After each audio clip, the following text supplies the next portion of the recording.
right, welcome to the recorded basics of newspaper design session. So today we're going over exactly what it says. We're going over the foundational information that you'll need to know as you're going through and beginning your design journey. Many of you start off with the newspaper, and it is the one that you design most consistently because we are putting out newspapers on a weekly basis. So we definitely want to make sure that you have the foundations down pat going into it. Fortunately, the foundations aren't too hard. But I will say that newspaper is one of the more rule-heavy mediums that we design for, so there are quite a few things that you'll need to keep in mind as you are designing your pages and your spreads throughout your design career here. So the very first set of rules that we have are our in-house design guides. These are incredibly important because they kind of note our own style and things to keep in mind.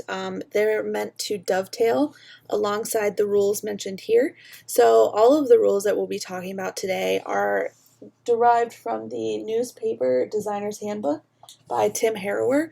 This is kind of the abbreviated version, but if you would like to check out that book for me, I do have it available in my office, and it goes through all the nuances of newspaper design in depth, but like I said, we're kind of floating through that today to give you the very basics in about an hour 15.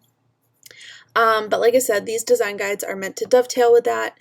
So a lot of the rules in our guides are pulled from the Newspaper Designer's Handbook, but we do expand on that because there are certain ways that we do particular elements versus how other newspapers might do them.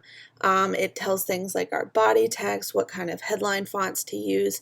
And the reason we have these guides for both the East Carolinian and for our magazines is because we get new students every single year. And so there's really no reason to be in a position where we're reinventing the wheel every single year, design guide wise. By having something set in stone, it gives students something to work with as they're coming in. Now, of course, students at any point, this is your publication, you can start a committee to update these guides.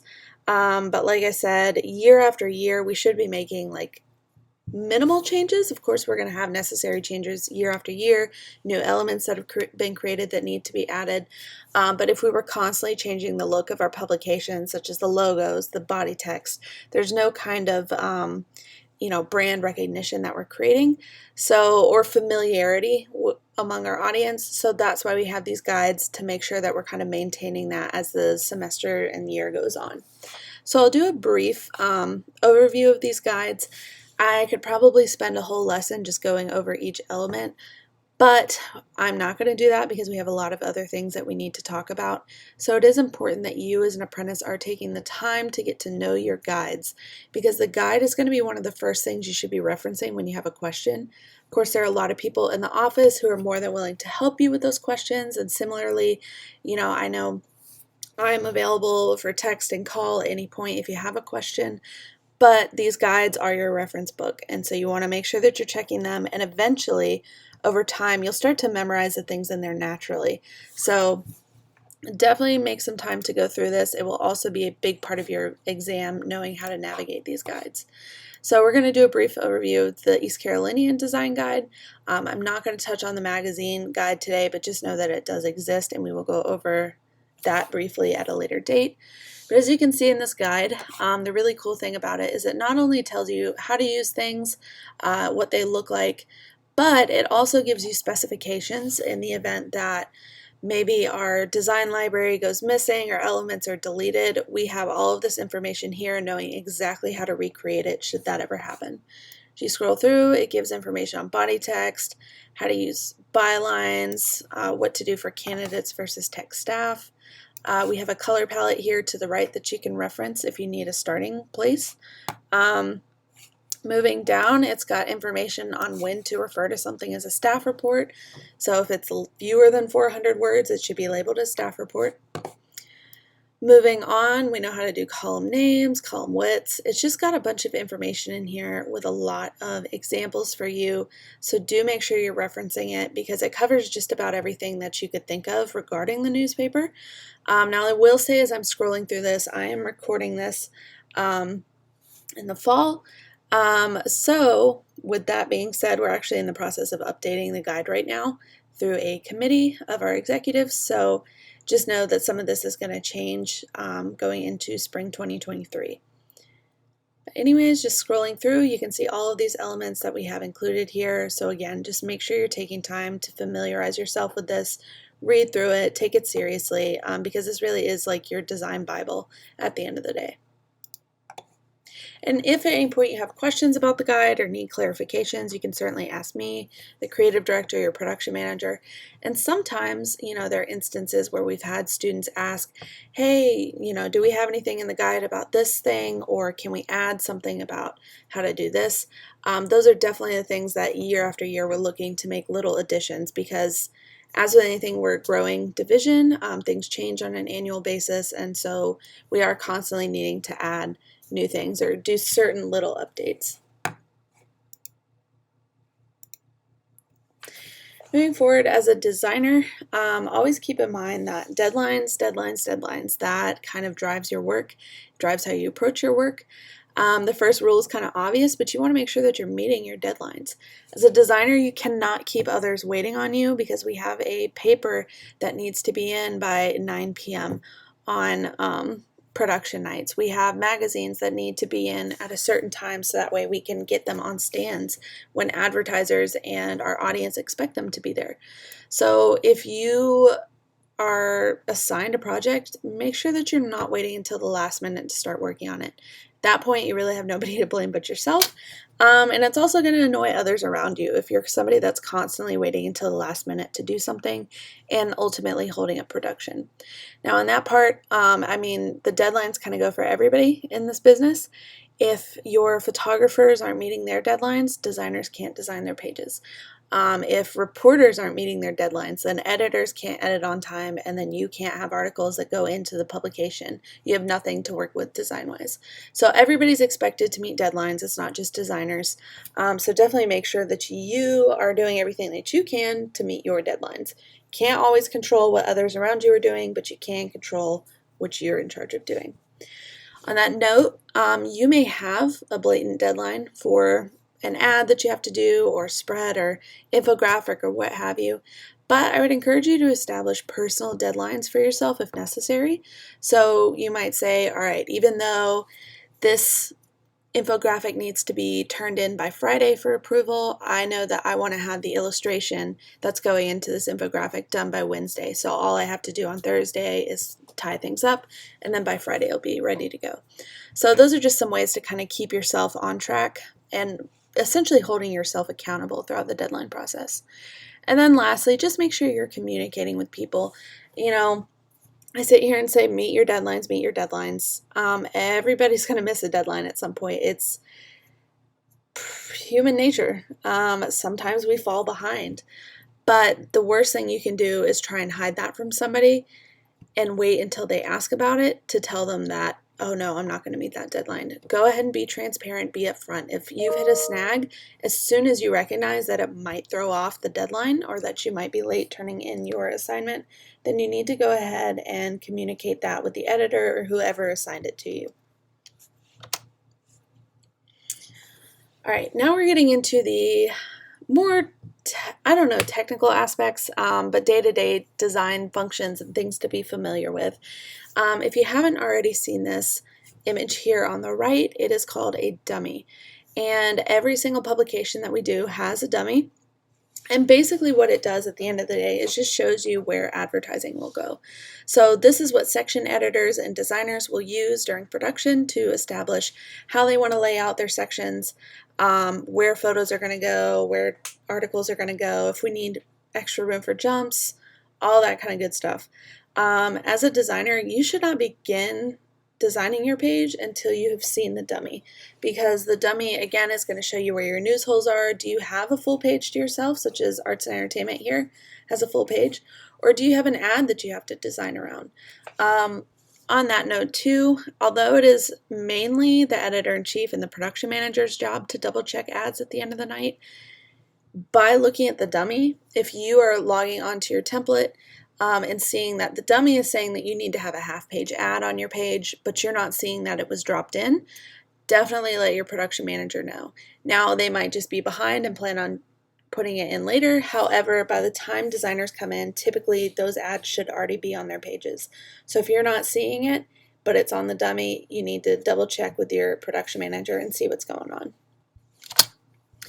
Once y'all have the dummy, presumably the designer for the section and the section editor will get together, look at the art that is provided by the photographers, and determine how y'all want to lay out the stories.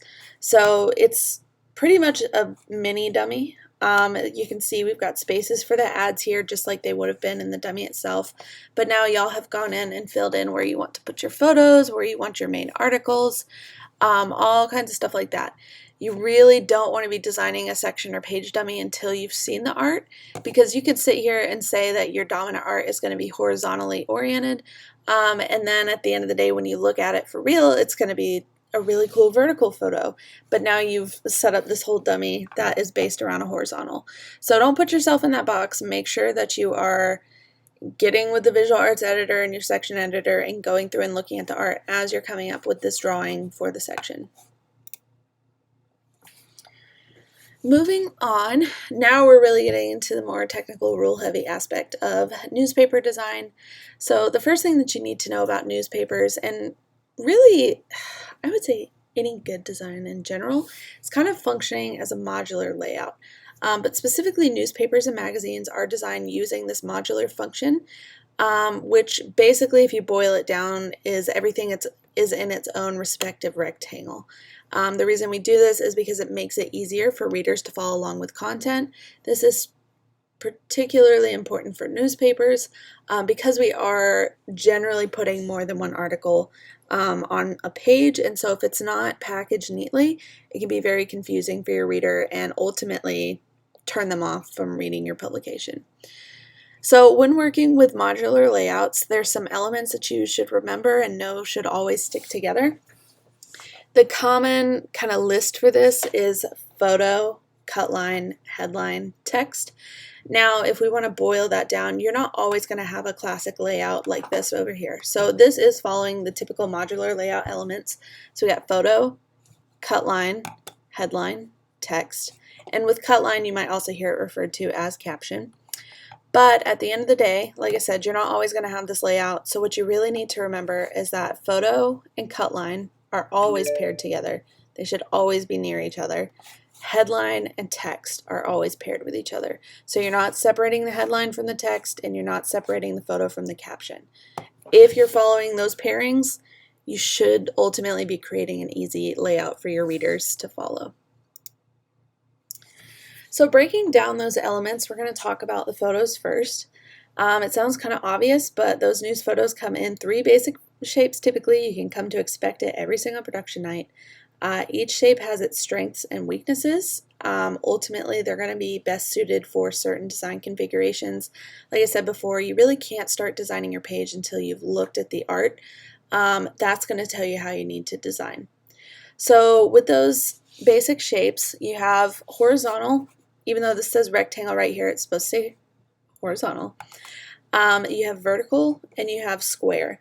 Now, circles and other non-traditional shapes can come up in design. I'm not going to say that you can't do it, but they are rare and they're not often used because they are harder to effectively design around, especially when we're doing those modular layouts. I do have some examples down the line of instances where non-traditional shapes have worked and instances where it hasn't worked, but we'll talk about why they did and didn't work. But just looking at those basic shapes, so with this horizontal image here, this is probably going to be what you receive most often, simply because it's how we view the world naturally. It's also how a lot of photographers approach their assignments. So typically you're going to get a lot of these horizontal shapes in the drive. However, there are going to be topics that are more vertically oriented, such as basketball players, or in this example over here, like this gymnast who is flying through the air. Vertical is really cool to look at. It's different. You're not always going to have a vertical photo. So when you do have the opportunity to use it, I'd say it's pretty fun to get to experiment with it. But it can be tricky to design because of how deep it needs to run. So in this case, we've got this dominant image, and because of its dominance, it needs to run the entire length of the story. And sometimes you have a vertical photo that's just not going to be long enough to do that for whatever reason, especially if you've got a particularly deep story. You can inset the photo into a column and it still work in its vertical feature, but just keep in mind it can be trickier to work with as a dominant image. Moving over to square, these are considered the dullest image shape, and there are some designers out there who will try and avoid them altogether. But at the end of the day, it is always important to accept the content of a photo and design it on the page so it's as strong as possible. In this case, we have cut out all the dead space alongside this photo to crop closely, and that has ultimately resulted in a square, but it works really well with this photo itself. And over here, that's another thing to note too about your photos is, again, sometimes you might receive things in a horizontal format, but make sure you're cropping out any dead space that's in there. You might actually find that you have a vertical photo hidden inside a horizontal. So for example, this actual vertical image here had more of the flag to the left and the right, but we cropped out that dead weight and just focused on our subject. That's particularly important when you're working in print because we don't have a lot of space to waste on dead space in photos. So make sure you are cropping, leave a little bit of breathing room around your subject, but it's going to make it that much better because you're really honing in on the subject. These are some examples of the non-traditional shapes, and I say non-traditional shapes, but really what I mean is there's just a bunch of circles on this page, essentially. And that is probably the easiest non-traditional shape to work with, but really these rules that I'm going to talk about when working with them are transferable to any of them. So if you want to work with triangles or hexagons, I would not recommend it, but it's kind of one of those things that once you know the rules, you know how to break them. So just, use your best judgment when you're approaching non-traditional shape design. But over here, we can see that these circles worked really well for two reasons. So on this end, we have the circle, so we have some white space around it, but you'll notice that the circle itself is still the width of the column, which has allowed the designer to run the caption underneath it easily while also kind of maintaining that balance and clean look because you have made it the width of the column. Alternatively, over here, even though I said that all photos should have captions, there are some exceptions to that rule. So in this case, you can see a really good exception here. There's no reason for me to add an additional caption underneath any of these because the subhead of this article tells me exactly what's in that photo. This is mug mac and cheese. I don't need to know any more about it. You're going to tell me about it, how to make it, what it is. Same with quick and easy meatball subs. That's a meatball sub. I don't need to say anything else about it. So that's why it works here and you're not really having to deal with a traditional caption. Over here, I've reduced this to a circle because that is its most dominant shape, but it is non-traditional because it is a made-up shape, essentially, because it's a cutout. But I think this is an example of it working really well because you've wrapped the text around this image without having any awkward breaks, so it still is a relatively easy column to read. If you're trying to cut out an image of any kind and you've got weird juts in the columns and things are looking all ragged and scraggly, that's probably going to be not the best use of a cutout. So again, look for these kind of clean edges that kind of naturally fall in line and create a simple text wrap. Down here, we've still got the photo credit and some of that white space. I would have liked a caption on this one. There's a little bit room there, and essentially with this piece all you would need to do is name it and the artist, and that would be enough for the caption. Now down here with this oval, we see an example of a time where a non-traditional shape just doesn't work as well. Now I definitely encourage y'all to play around and experiment with things. This just happens to be one of the times where it just didn't work out, and that's okay. But as you can see here, there's a couple of things going on. So one of the things is you can see that the way this image is placed, it doesn't necessarily affect the columns on the left and the right, but what you're creating here in the middle by placing it in the middle of this text is you're causing your reader to have to jump over the image to finish reading this column in particular. And you don't want to do that because depending on how you place your elements, you want people to be able to take it in at their leisure naturally. You don't want them to have to choose between one element or the other, because if they want to choose a story, they're going to jump over the photo and not pay any attention to it. If they want to choose the photo, they're going to pause on the story, look at the photo, and then they may not loop back into the story. They might if they're interested enough in it, but your goal as a designer is to make sure that you streamline the reading process for them, that you minimize the instances where they might stray away. This causes a stray. Additionally, you can see that they tried to wrap the caption around here, and there are certainly instances where you can get a pretty clean wraparound, but this just isn't one of those times where it worked out. And not only is it not visually pleasing, but it also is not as accessible. So this is hard to read for some people, including myself. So don't make it hard on your readers. You want to make it accessible and something that's natural and easy to read. Then down here, you can see that the way it was wrapped, while it's not a bad thing to have hyphens, you definitely want to avoid what has happened here, which is known as an orphan. And not just a regular orphan, it's not even a full word. So you definitely want to avoid things like that too when you're working with cutouts or non-traditional shapes. Moving forward to the next element of a modular design, we have the cut lines. So we've already talked about this, but every photo should have a cut line of its own. So typically the question kind of becomes, how long should your cut line be? Ultimately, you're just looking to describe briefly all of the significant details in a photo and fill up the allotted space. So again, your goal is to first describe what's going on exactly in the photo, period, and if there's any extra space, that's when you can provide additional information about the photo, whether that be an upcoming event or what have you.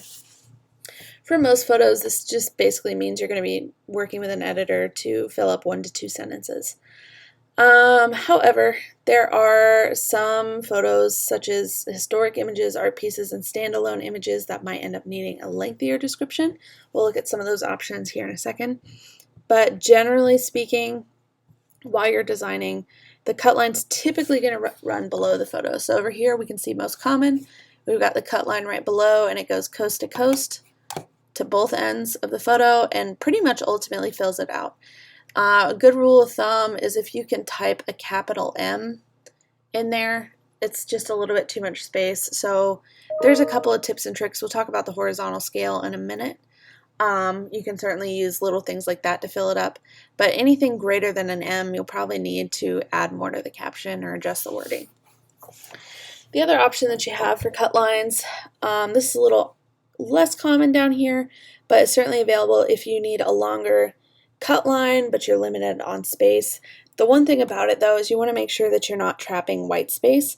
So I'm actually going to minimize the presentation really quick and show you what I mean by that. So if I open up this example down here, it's just a little quick example that I did earlier. You can see that this is a pretty slim space for a jump, and so perhaps the editor wants a longer cut line for this photo of Biden. The space allotted just wasn't enough. So what we've done here is scooted over the jump a little bit, and then we've put the photo and then this ragged caption to the left. And the reason that we placed it here is towards the edge of the page is so that way this caption where it's creating white space, that white space is not getting trapped. It has room to flow out. Now if we did it differently, so let's say we moved it over here. 1 second.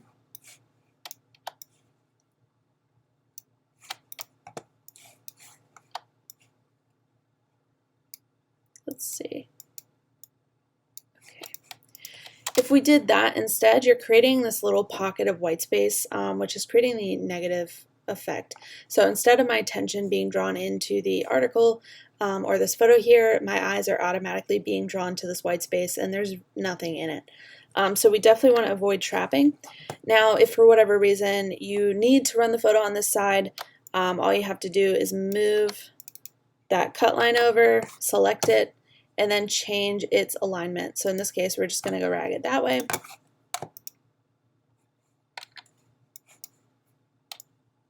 And scoot it over otherwise. And that's the quick on how to do that kind of caption. Okay. And then lastly, we have a rare caption. This is good if you're doing some kind of before and after where the photos are related. So you'll have one photo on the left and one photo on the right, and then a cut line run in between the photos. Note that the photo credits are underneath each photo specifically, and the cut line itself runs the entire depth of the photos. That's the one thing about this cut line style, is that if you choose to do it, I would not recommend doing it with large vertical images because, again, we're trying to avoid that trapped white space. And so if you only filled up half of the cut line area, you're going to have an awkward white space. So again, fill out the space entirely. This is great for before and after images, but I would not use it if the images themselves are particularly deep. Moving on to the next element of modular design, we have newspaper headlines. So of course, like we said, every single article is going to have a headline. The editor's goal is to deliver the point in as few words as possible. So anywhere from 5 to 10 words is typically what you're going to be working with. I would say 10 is definitely on the high end, probably more like 5 to 7, but it really just depends on how much space you've allotted. The other thing you need to know is that these headlines need to be present tense. So for example, City Council delivers plans for New Year, not City Council delivered plans for New Year. So we definitely don't want those ED words. You want to keep it fresh for your readers. And, I'm talking about this and you're sitting here probably like, oh, I'm a designer, like I'm not supposed to be doing copy or anything like that. No, not technically. I mean, your editors are going to be filling in these headlines and things like that. But it's kind of twofold. So on the one end, sometimes it can be really helpful for you to assist with headlines on your page, especially if an editor is stuck, because the sooner those headlines get in, the sooner the pages can be edited, the sooner they can be exported and sent off. So sometimes it takes a group effort, especially if you're working with a particularly tricky space. Everybody should know the rules of headlines for that reason. And then additionally, just on the copy end in general, you should be reading over your pages as a designer, reading over the headlines, the bylines, the briefs, the stories, read them all the way through. Because if there's some kind of typo in there, weird grammatical thing going on, you also want to be a line of defense in catching it. Not because it's necessarily your job, but because at the end of the day, if you really love the layout of something, I mean, it's really going to suck when it goes to print and there's a big old typo in the headline, and now I wouldn't recommend putting those in your clips in your portfolio because it's embarrassing to include that. So now this design that you love, you can no longer include in your portfolio because there's a big old typo. So do take pride in your work, and that also includes just serving as a little backup to copy on your page. But going back to those headline rules, just keep in mind that headlines should not use articles such as a, an, or the, unless they're part of a proper noun. So for example, in this case, Pirates beat Hokies would be the headline, not the Pirates beat the Hokies. So part of this is just minimizing how much space you're taking up because, again, you're trying to deliver the point in as few words as possible. And so by taking out those unnecessary words, you're still going to be able to get the point across and save your space. Additionally, headlines also should not use the word "and" spelled out. You can use a comma instead. So for this example down here, I have Mendenhall, bait to undergo renovations, not Mendenhall and bait to undergo renovations. Just keep that in mind because it can really save yourself some time on production night, again, when somebody's struggling to get a point across in a headline. The major rule is that headlines should run entirely across the top of a body of text. There are some exceptions. We'll look at them in a second. But as you can see over here, we've got the width of the column. Your headline is matching the width of the column. We're not like going over and creating a weird dog leg or armpit. Just keep that in mind. And then lastly, a lot of times the question comes up of how many lines deep can my headline be? Especially when you're working with these rail articles, it can be really tricky to get a well-written headline in that tiny space. So you should know how much space you have to work with and what options you can give your editors. And with this chart, it basically tells you if your article is this many columns wide, then you can give it a headline that's this many lines deep. So by looking at this, we have a 1 column wide article. So the example over here, this is 1 column wide. then in that case I look down and I can see that I can have a 3 to 4 deck headline. So in this case we have 1, 2, 3. That worked out in this case, but again, if you have an editor that's struggling, you can add one more line for them to get their thought across. The reason we don't do more than that is because you then start to create this unsightly gray space, and there's nothing else you can do to break up that type if your headline is so long. It's not like you can throw a headshot in the middle of a headline to break up the type. And the last thing you want to do is have big gray ugly spots in your paper. Just some other newspaper headline tips.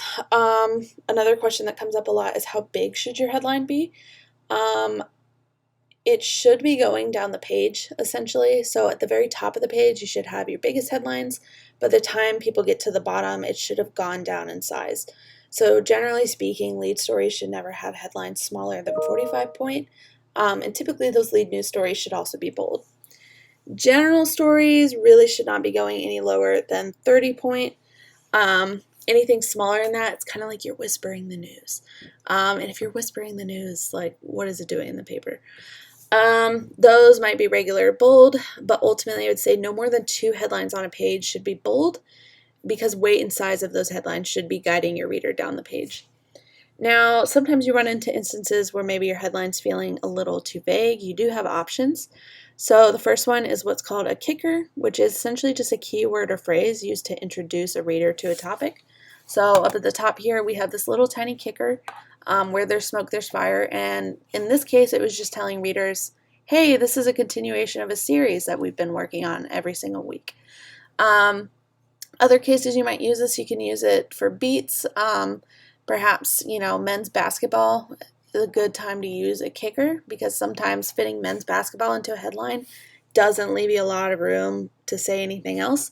So by removing men's basketball and putting it as a kicker, you can then say Pirates, da da da, and people will know what sport you're talking about because you use it as a kicker. And then another thing that you have is a drop deck, which is text below the main headline that just explains things further. One thing to note is that your drop deck should not repeat any words used in the main deck or main headline. So with here we have students react to allegations. That's kind of vague. So what allegations? Residents of Green Whitehall share unease. Definitely use those if you need them. With the drop deck, just keep in mind though that it should be regular typeface, not bold and bold, or not regular typeface, regular typeface. Another thing to note about drop decks is I'm sitting here calling them that. You might also hear them referred to as subheads in the office, and that's fine too. We do have something else that's referred to as a subhead, which I'll have an example shortly, but the formal term is drop deck for that reason. Just looking at a couple of different examples of headline displays, know that you can play with that. A lot of times we're using banner headlines. Those are the ones that you most commonly see that are going all the way across the article. We just talked about kickers, but going over and looking at hammers, a hammerhead headline typically uses a big bold phrase to catch your eye, and that includes a lengthier drop deck below. These can be really appealing, really dramatic, but make sure you're saving them for special stories or features, because again, it is very different and unusual. You wouldn't want to use it for an everyday article. A lot of times we'll either use it for something like cute, which this is going to be a big varying difference between the two of them, but if we had a cute tongue-in-cheek kind of headline to do, maybe about like puppies on campus, that can be an instance where you might use a hammer also paired with a nice big image. But alternatively, hammers also tend to be used for like tragedy, big breaking news. A lot of times we'll use them for like hurricane coverage because of how big and impactful a hammerhead headline can be. After that, we have what's called a slammer. This is just a 2-part headline that uses a bold-faced word or phrase to lead into a contrasting main headline. So again, this typically is going to be, saved for special features. But they also note here that it can be used for a jump headline, but definitely a good way to switch things up. Next, we have a tripod, which looks very similar to the slammer in a way. So again, you have a bold word or phrase, but this time it's in all caps. And then next to it, it's paired with 2 lines of a deck. So again, it's probably going to work better for something special, kind of featurey, more so than it would for breaking news. These are the exceptions down here to the run your headline all the way across rule. So this is what's called a raw wrap, and what this does is help prevent bumping. Let's say if there was another article over here in the distance, if we had this headline run all the way across, you'd run into a tombstoning incident. We'll look at an example of tombstoning in a little bit, and you definitely want to avoid it. So this is just one of the ways that you can avoid it, by kind of setting the headline inside the first column. Okay. Next, we have the side saddle headline, and this essentially just allows you to set your headline beside a story rather than above the story. Typically, this is reserved if you're trying to squeeze a story into the paper, and for whatever reason just can't get a headline all the way across the top. Just a quick note on magazine headlines. The little difference here is that they're often much shorter and catchier than newspaper headlines, and designers can ultimately play much more with their presentation. When the phrasing is done right, it should have just enough intrigue to pull the reader into the drop deck. And much like the newspaper, the drop deck is just where you further explain the headline. The other thing, though, too, with magazines is that you can be a bit more conversational, and you're not limited to tight quarters. So just keep that in mind between the differences. Getting back into where I mentioned earlier why we call a drop deck and not necessarily a subhead in technical terms, is because this is what a subhead actually is. It's a tool used to break up large text into smaller sections. So typically larger articles such as features and news analyses should use subheads in text, because it is going to help break up that monotonous gray space that we get in those really long 700, 1,000 word articles. Typically, it's best to use these whenever there's a shift in topic or commentary. In our style guide, subheads should be short and to the point, so that's going to be about 2 to 4 words and up to 1 line of text. We don't need like multi-line subheads. It just gets crazy. And again, kind of defeats the purpose of breaking up the gray space, because you're just in a way creating a bigger, larger gray space if you're, dragging on and on with the subhead. All right, our final element of the modular design is the text. We've got a couple of rules for text here. So text should be at least 2 inches deep before jumping. Otherwise, it's simply just annoying to readers. It's like, okay, I've only read like a teaspoon of the story and I already have to jump to another page. So just be careful with that. Additionally, if the article is just shorter than 2 inches in general, I mean, sometimes you're going to have short reports. Is it worth being a brief? Is that a question that we should have? Or do we just not have enough information right now to run in print? Should this just be running online until we have more of an article? So those are questions that need to be asked in those instances. So I don't expect y'all to pull out a ruler in the middle of production. So a good rule of thumb is that 2 inches deep of text is about equivalent to 3 inches, or 6 lines of body text. Sorry, I confused myself for a second. So if we count on this one right here, we've got 1, 2, 3, 4, 5, 6 lines of body text, and that's all you need. In this case, they went up to 9, which is great, and made for a good depth of an article, but at minimum you need at least 6 lines of body text going on to make it worthwhile for print. Be careful with your tracking and scaling on InDesign. These are tools that designers can certainly use to kind of squeak things as needed. Start with your horizontal scale. It can be used to lengthen or shorten text without cutting, or without asking an editor to add or find another photo, especially if you're working with small gaps. This can be adjusted anywhere between 97 to 103%. And then generally, my rule for y'all is to not touch the tracking. I'll pull up InDesign and I'll show you what you are allowed to do, but I really would much rather y'all just stick to adjusting the horizontal scale rather than touching tracking, because in my experience, if you squeak the tracking a little bit, then you tend to think that you can get away with more. I can't tell you how many times I've like logged on and instead of the tracking being at 0, because I knew something was up and checked the file, I'll go look and the tracking is at like -80 or something. People go crazy with tracking, and that's why I really recommend that you just kind of avoid it.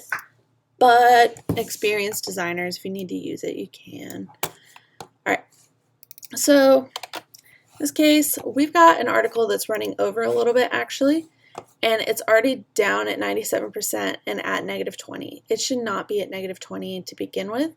It should be at 0. 0 is the base, and we're already down to 97. This is actually not a good example for tracking or anything like that. This article, let's see, is at 102. Let's see what it looked like at its natural state. Pretty much fine, but you can see how it adjusts. So this is your horizontal scale, and it starts at 100 just naturally with our body text setting. If, let's say, you needed to make a little bit more room in the story, you can go down to 97. See how it's created a little bit of a gap here? We don't want that gap in a general sense, but let's say you're trying to fit in another mugshot or something, that might help you. Or let's say you've got this gap going on and we don't really like the big old gaps, so we want to fill it out. We can bring it up to 103. And you'll see it adds like quite a bit of length to a story, and it also takes away quite a bit within those margins. So definitely be playing around with that. And additionally know too that you don't have to highlight the whole story. If you've got, you know, a widow or an orphan going on, or you just want to fill out a line a little more, you can just select that paragraph. And let's see what happens. I'll bring it up to 103, and it just brings it out a little bit more to get rid of some of that white space in there. So again, we'll do it with this one and see how many words it put on that line by adjusting it. So make sure you're going through. The reason we have those margins is because they're largely undetectable by the human eye. Now, of course, we're sitting here and I can see the difference now because I know I touched it, but generally speaking, your reader who has no idea would not know that you did any of that. Coming over to tracking, it really should stay at 0, but when in an emergency, you may go up to 10 or down to -10 on this tracking. I do not want to see -80, 80, 100, like, no, don't get crazy with it because it really, really starts to look bad. Especially when you're next to normal articles, ones that haven't had the tracking touched. That's why tracking is so noticeable. You might be looking at the article and be like, oh, this is fine. But when you look at the page as a whole, you can see that this text is like significantly squished. So again, I mean, see, that's awful. That's horrible. Don't do -80. But yeah, just don't touch it because it just gets crazy and out of hand quick. Back to our presentation. The next rule to just keep in mind is going to be that you want to make sure that you're breaking up your text with art. That art can be headshots, pull quotes, more pictures, infographics, whatever. But basically, if you can place a dollar bill on the page and it doesn't touch some kind of art, your layout is too gray and you need to add something because, again, our readers don't want to look at a big gray piece of paper. The other rule that gets kind of, I don't want to say complex, it's not hard to grasp, but you want to make sure that you're not going crazy with columns. If you've looked at your templates before, you've probably noticed these column guides here. They're not a hard and fast rule, but they are something good to reference, especially when you're designing around an ad. So on this example here, we have an article that's going coast to coast. So anything that goes to both ends of our guides is called coast to coast, and that means you're operating on a 6-column layout because we have 1, 2, 3, 4, 5, 6 columns. And the reason we built it like that was, again, to work around ads. That's how our ads are built.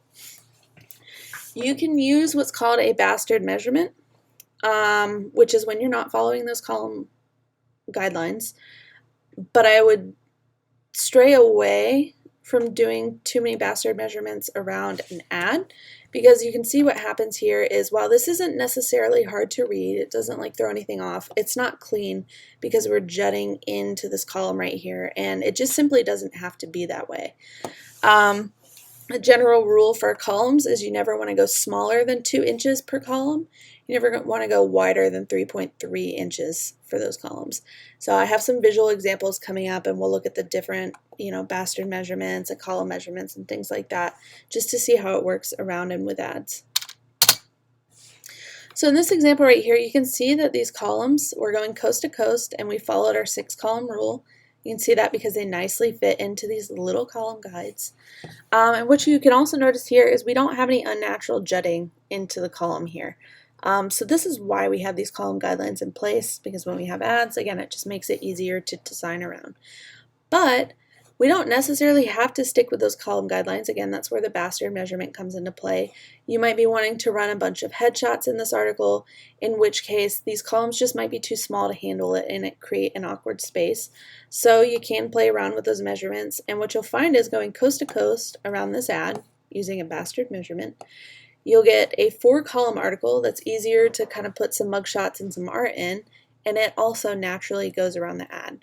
So just keep that in mind about your columns. It's still following our rules, nothing smaller than 2 inches, and nothing's wider than 3.3, whether you're following the column grid or not in this case.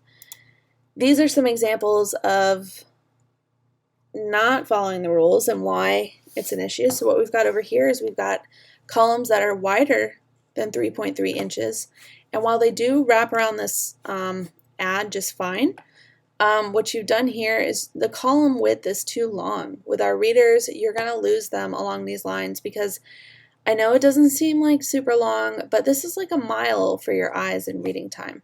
So don't make it difficult on them. That's why we have our column width rule. Over here, we have it where somebody went and did 7 columns. For multiple reasons, this doesn't work. Number one, it's almost not worth reading. There's like 3 words on a line, and to me that's really annoying as a reader. But additionally, by doing this, you've created this weird jut here, and also just some crazy white space down here. So don't do this and don't do that.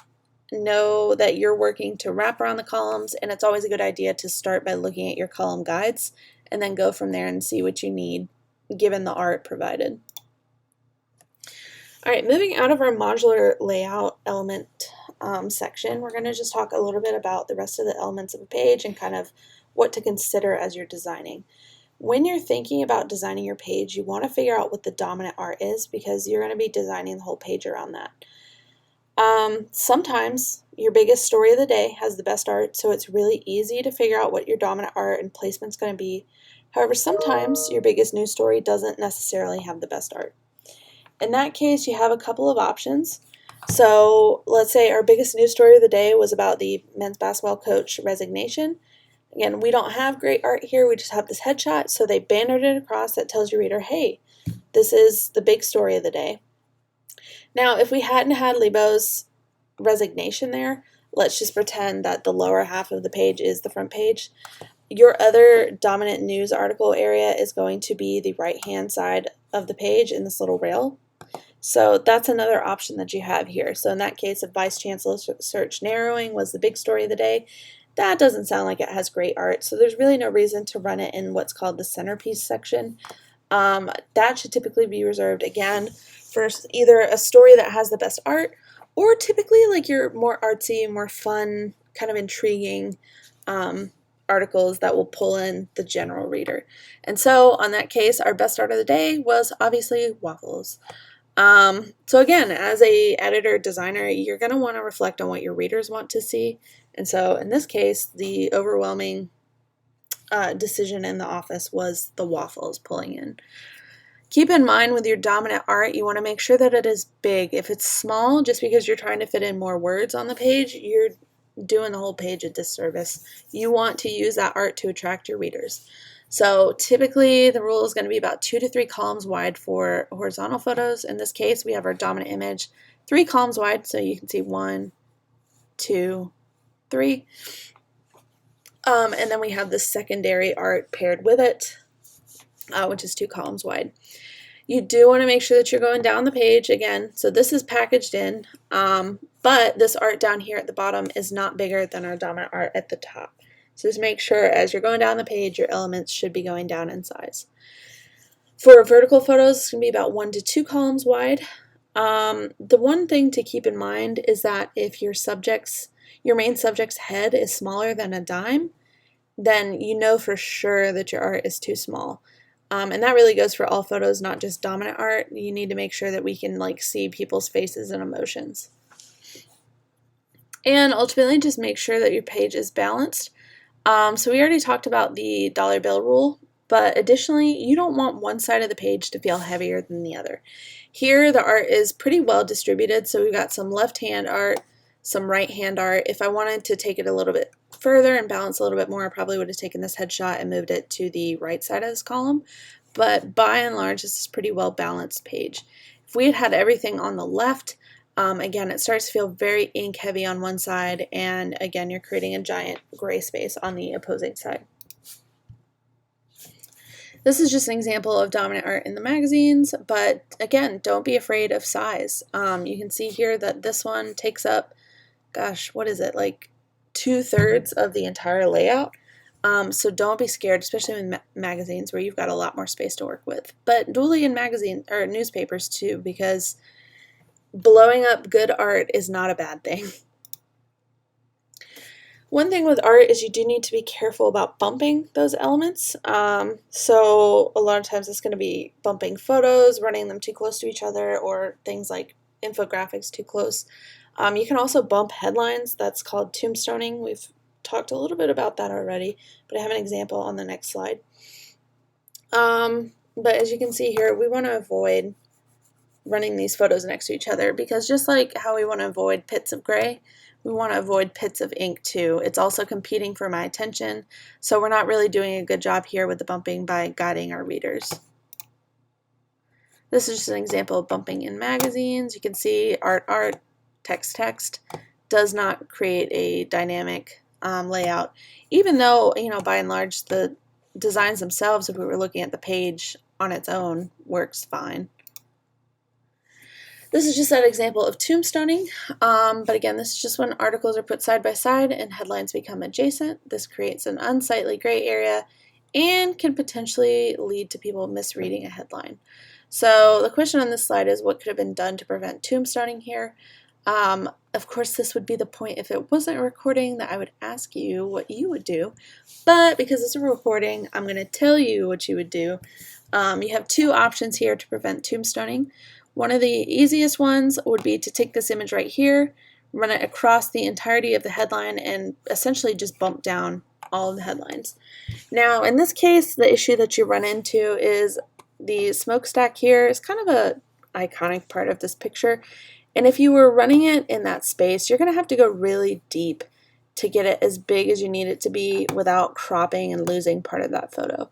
So that might not be the ideal option always. It's the easiest option to start with, but not always the best option given the photo content. So let's say we want to leave this layout as is. The other option you have is to come over here and run a photo over this headline. So even though this headline itself is in a rail, and we don't always run photos over these rail stories, it doesn't mean that you can't do it. I think sometimes just because we haven't done it in a while, people start to think, oh, it's a rule and we can't run photos over one column, two column stories.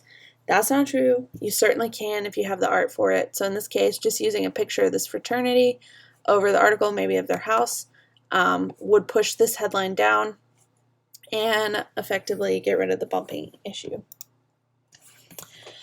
We looked at what was called a raw wrap earlier, which is a way to help prevent those headlines from bumping, which we had already looked at, but a Dutch wrap is just an extension of that.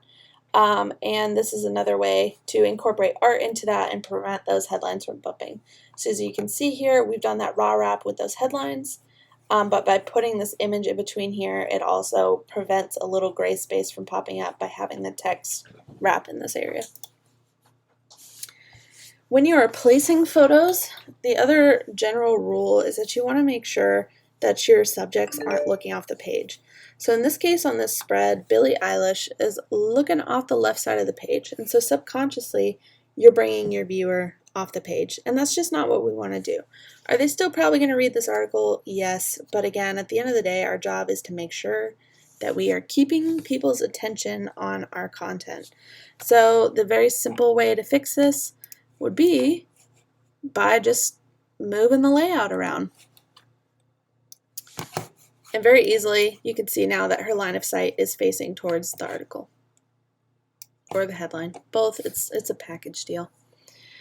Down here with the Beer Fest, we've got this guy right here looking off the page. And so simply all you have to do is just swap this layout. So if I pull down like this, we now have him looking into the page. But what you've probably noticed is that we've created an unbalanced page now. Art-wise, we've got too much art on the right side. So sometimes it involves a little bit more big picture thinking. So just keep that in mind that we just do a little switcheroo here. I'm going to put that back.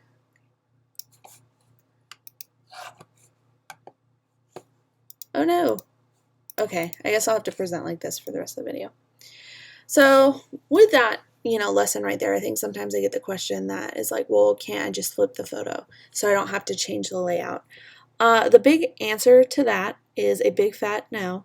You cannot flip the photo. And you're probably going to be like, oh, it's so dramatic. Why can't you flip the photo? Like, it's not a big deal. Well, number one, we're in the business of truth telling. And when you flip a photo, again, it sounds kind of dramatic, but you are effectively like distorting reality in a way. It is no longer representing the event accurately. So, the question kind of becomes, well, where do you draw the line? That's why we don't flip photos. But in addition to that, it can also just be sloppy. Like if we remove ethics from the conversation, it's just sloppy. Like if you flip this image here, you can see right here that he's got a badge on. Now that text becomes backwards. And additionally, he's got his hand over his heart here. But in this flipped version, it is no longer the right hand in the right spot. So you just don't want to do it. Don't do it. Don't get caught up in it. Don't get tempted. And even when you think you can get away with it, you probably can't. There's probably something you're not thinking about. I'm not a sports person. I'll be the most upfront to admit that. But if I had a golf photo, again, not being a sports person, and I think, oh, well, there's no text on this page, there's nothing going on in the background, I can just flip it. What happens if you flip a golfer? They go from being a right-handed golfer to a left-handed golfer. And again, that's something that I wouldn't have thought about because I'm not a sports person. So just don't do it. There's probably variables that you're not even realizing. The last part of today's session is just kind of talking about those design aids that we have in our design guide. There are certainly things in there for you to use to help lengthen a story when needed, to help break up that gray space. But just keep in mind that these aids should be used in moderation because using too much is going to be obvious to the reader that you were trying to fill space. If your section is so short on content that you're using design aids to the point that it's excessive or distracting, you might need to consider redesign with your section editor, or it's our right to pull content from our Wire news service. We subscribe to Tribune News Service. Articles can be pulled when in doubt. But ultimately, just keep in mind that design aids should largely be used as a service to your reader and not as a convenience to you. So this is just the example over here. We've got a really long drop deck that's just unnecessarily long given the fact that the article itself really should have just been labeled as a staff report. We've got a pull quote in here that's it's not anything groundbreaking. It doesn't really grab my attention. It just says, I switched to writing creative nonfiction because I believe that it would open new doors for my future. Again, not really groundbreaking. And then, this is a fine photo, but it's not dominant photo quality. This is really just a headshot, or what it should have been. So you can see here that it's kind of overused the design aids, and we want to avoid that when possible. Lastly, just make sure that you're looking for inspiration. I think newspaper design sometimes gets a bad rap, like magazines, the fun sister, and newspapers like boring and old, and it does not have to be boring. If you think that newspaper design is boring, then in my opinion, you're approaching it wrong, and I might be biased because I started in newspaper design, but I do love it. There's a lot of fun things that you can do, even with the rules. But it really starts in making sure that you're being active and looking for inspiration, consuming other media. If you're only ever looking at our newspaper, then you're not going to have any ideas. You're not going to know what you're capable of doing. So there's a couple of different resources for you. Today's Front Pages. If you go to that website, it's freedomforum.org. It'll show you all the front pages of the day. And anything that these newspapers are doing, y'all can do. So don't feel held back just because you don't know what else is out there. I mean, there's some really cool stuff in here on a daily basis. Even the, more standard layouts kind of just shows you a different way to lay out, especially if we've gotten into kind of some complacent rut with our page designs. The other thing is Pinterest. Pinterest has a lot of great design options. I have a Pinterest board. It's got a lot of magazine stuff at the top right now. But if you scroll down to when I started back in my newspaper days, you can see that there's a lot of really cool things that you can do while still working in a modular design. I mean, this is a rectangle, and you've filled up the space quite a bit, but you're actually not running that much text in there. You're using the white space to create a cool effect. Over here, you can see we're working with that non-traditional shape of a half circle, but it's encased in a rectangle. So again, still following that modular design. You can see really cool infographics that people have taken a lot of time and effort to plan. Clearly, this isn't something that's going to happen overnight. But you can also see the more simple layouts. I mean, at the end of the day, if you really reduce this down, it's just a cutout of beer and some photos sprinkled throughout to create a simple infographic. Again, just some really cool stuff in here. So don't hold yourself back by not consuming other media. Additionally to Barnes & Noble's got a whole section of media that you can look at. Make sure you're picking up copies of other papers that you see, other magazines, because you'll be really surprised by the cool stuff that other people create and the ways that it can inspire what you create. Now keep in mind, you should not be blatantly copying somebody else's design just because you really loved it. That is plagiarism for designers, so don't let me catch you plagiarizing. I would say questions, but again, this is a recording, so if for whatever reason you are viewing this recording, feel free to send this to me or your questions to me or whoever is teaching the class after the fact, and I'm sure that we or they will get back to you.